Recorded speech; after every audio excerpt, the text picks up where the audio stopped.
kita diberikan kebebasan dan kita dihadirkan dengan tujuan yang tentu tujuan mulia. Kita tinggal di dunia dan kita sementara juga menikmati kemerdekaan, bahkan sementara merayakan tetapi juga menjadi perenungan.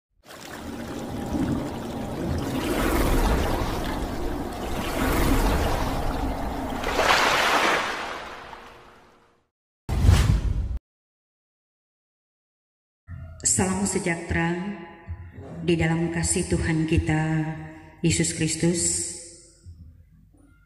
Jemaat yang dikasihi Tuhan, kalau saat ini sebagai warga negara Republik Indonesia, istimewa kita sebagai warga gereja, minggu ketiga ini tanggal 17 tepat di hari Minggu, kita dibawa dalam tuntunan Injil Yohanes 8 ayat 30 sampai dengan ayat 36 dengan tema kebenaran yang memerdekakan.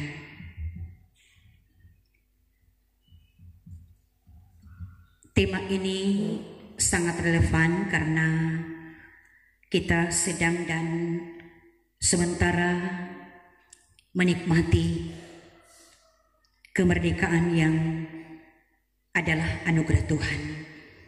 Olehnya,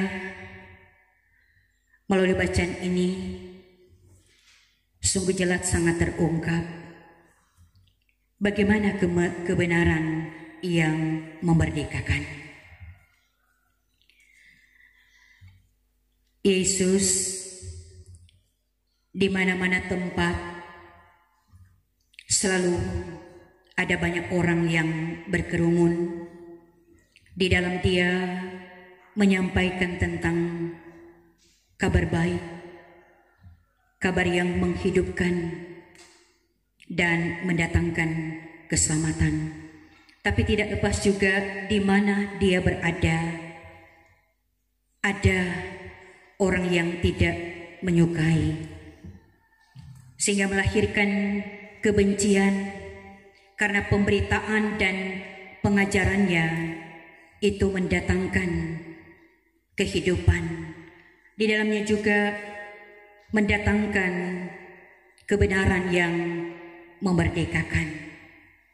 Dari bagian pembacaan Alkitab kita di sini bahwa memang ada dialog antara Yesus, ada para muridnya, tetapi di sini juga yang mau diangkat, ada yang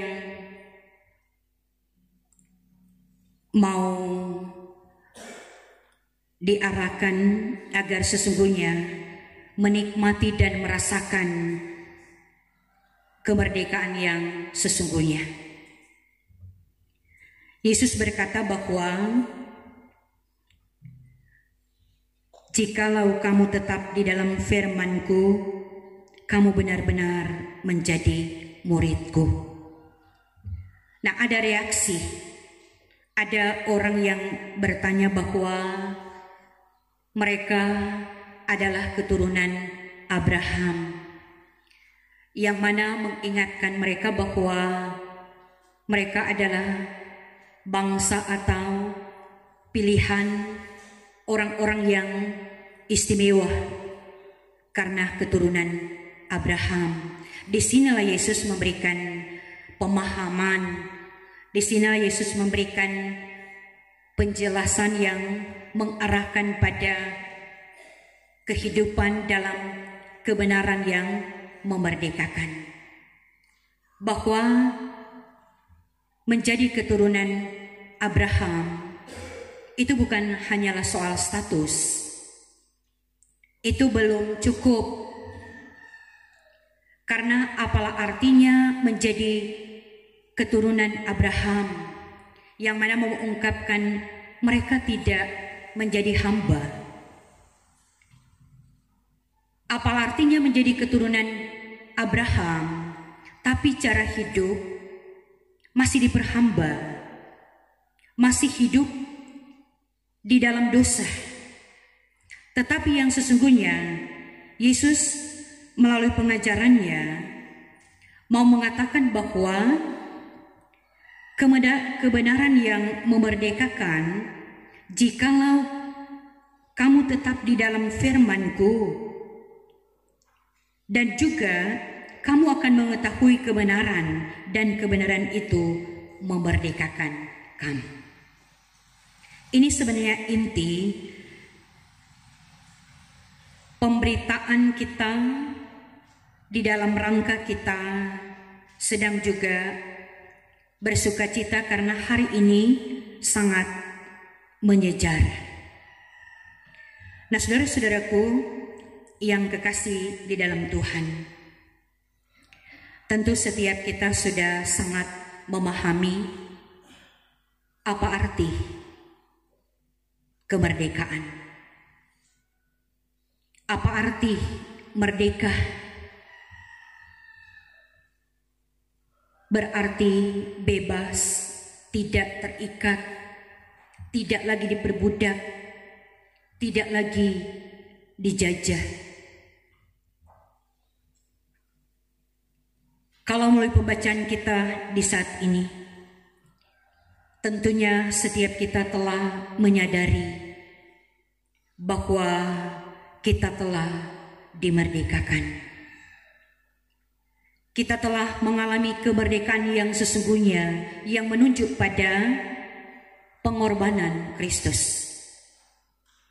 Tetapi kalau dalam pengajaran ini,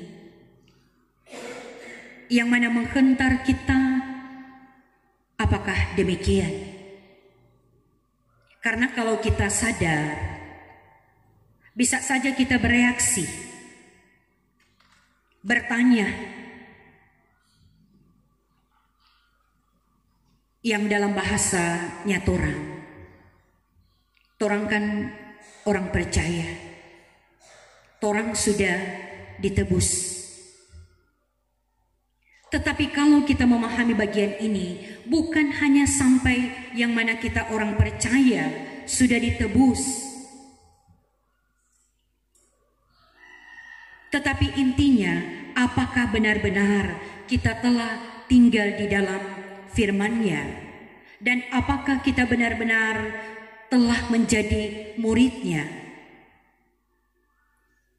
Karena ketika kita menyadari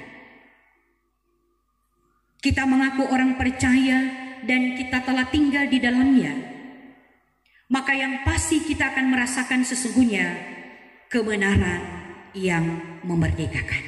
Nah, ini yang menjadi inti perenungan bagi kita sebagai orang percaya.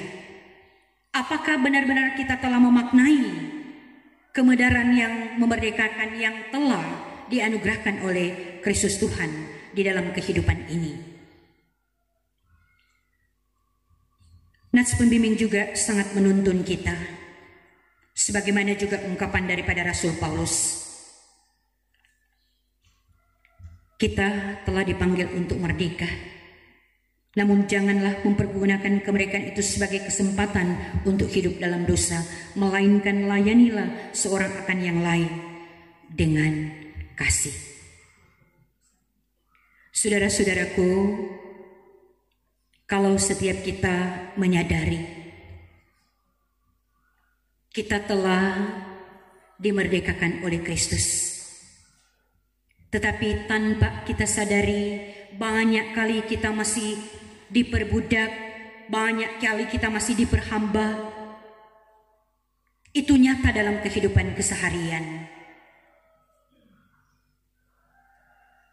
Kita masih hidup dalam kegelapan, sehingga benar sesungguhnya terang kebenaran yang sebenarnya harus kita ungkapkan, harus kita nyatakan, tetapi kita masih hidup dan kita masih diperhamba oleh dosa. Keseharian itu masih ada di dalam hati kita. Kebencian, iri hati, amarah, keserakahan, kesombongan, tanpa kita sadari. Sehingga kita masih merasa kita belum merdeka, yang sebenarnya kita telah dimerdekakan.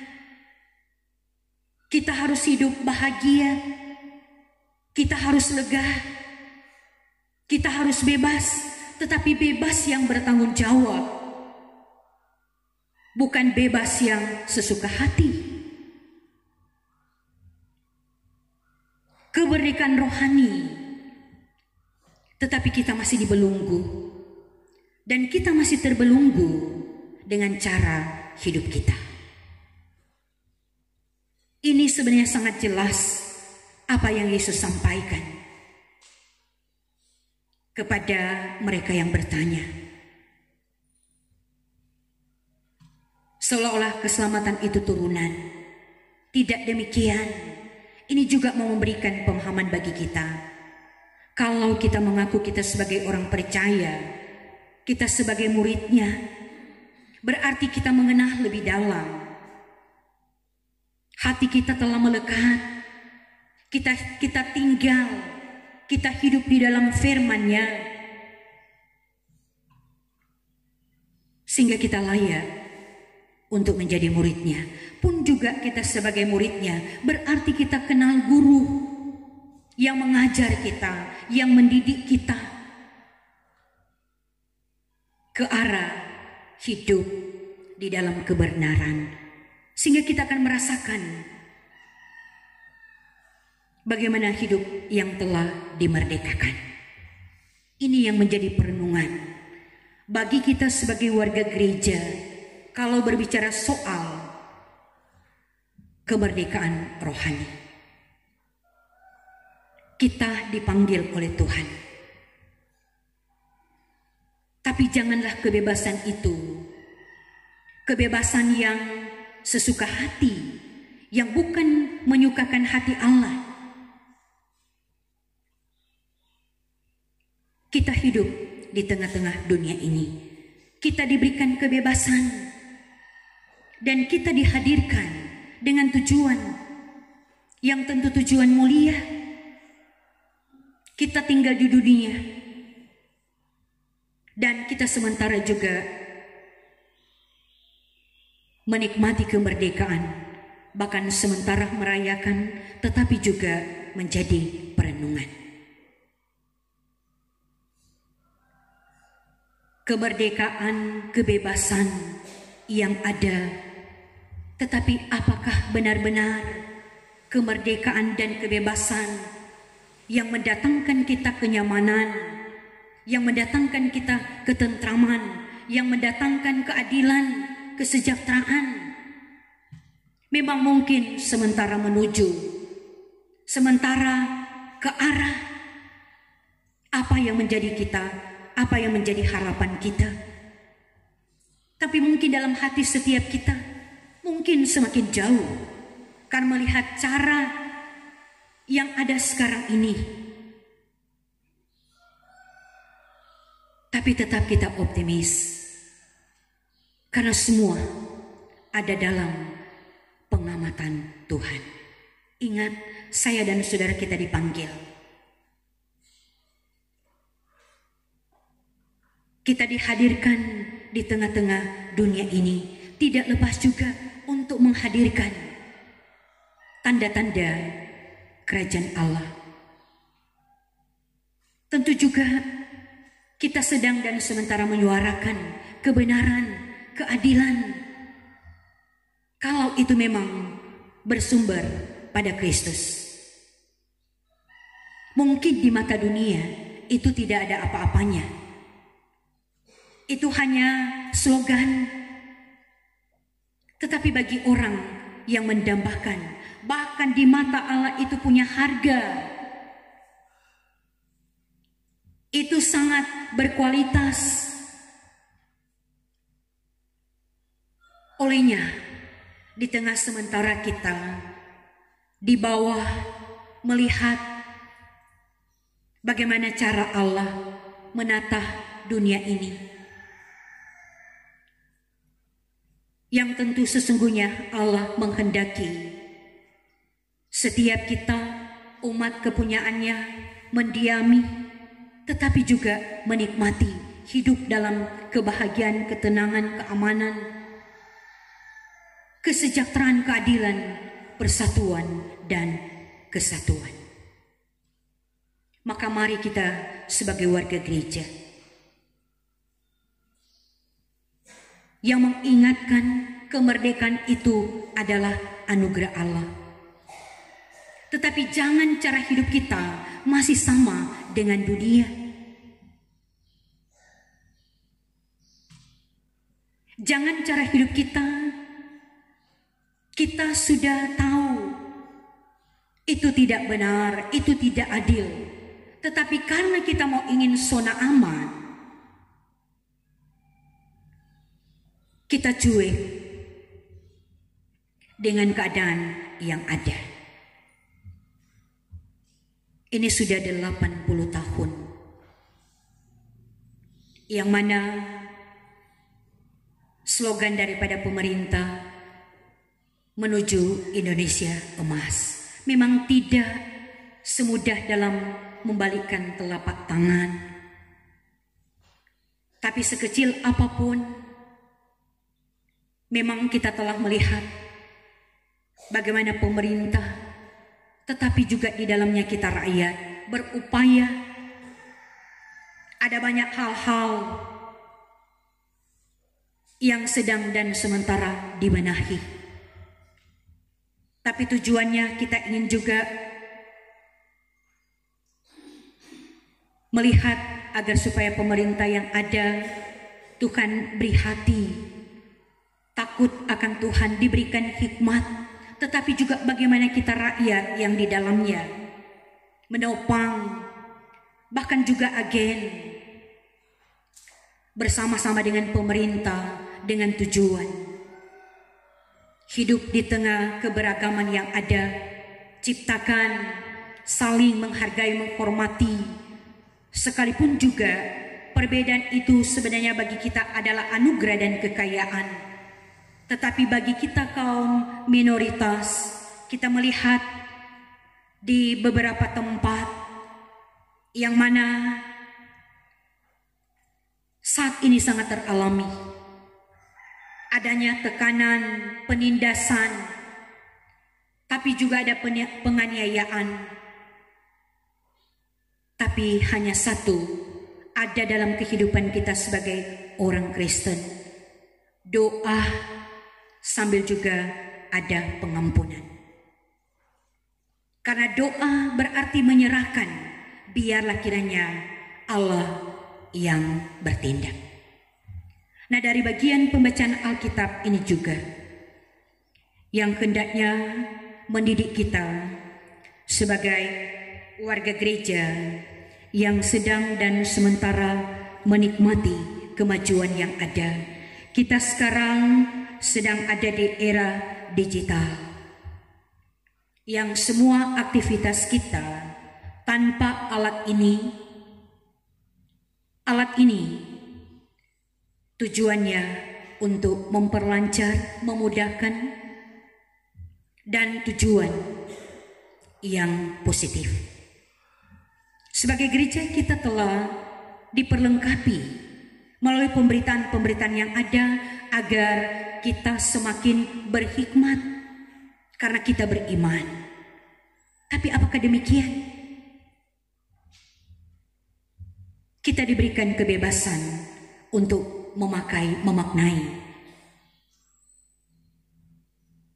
Tetapi di dalamnya juga kita sebagai orang percaya, terkadang kita memakai dan memaknai alat media ini sebagai berkat untuk memberkati, tetapi tidak demikian. Tanpa kita sadari, ada banyak ujaran-ujaran kebencian, ada banyak kata-kata yang tidak menghibur, menguatkan, dan memberkati, mengecewakan, mendukacitakan, bahkan mengubar aib. Orang bijak karena dia berhikmat, yang pasti apapun dia pikirkan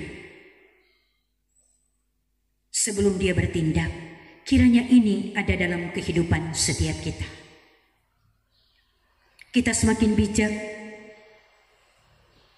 untuk memaknai hidup ini, bahkan juga media yang ada, karena media ini adalah alat pelayanan yang sungguh menghidupkan. Olehnya, melalui firman ini yang memuat didikan Allah bagi kita, kita ingin hidup dalam kebenaran yang memerdekakan. Maka kalau demikian, syaratnya begitu mudah melalui pembacaan kita. Kalau kita mengaku orang percaya, kita mengaku muridnya, berarti kita mengenal dia semakin dalam, bukan hanya mengenal, tetapi juga melalui tindakan-tindakan yang nyata. Terpujilah Tuhan. Merdeka. Amin.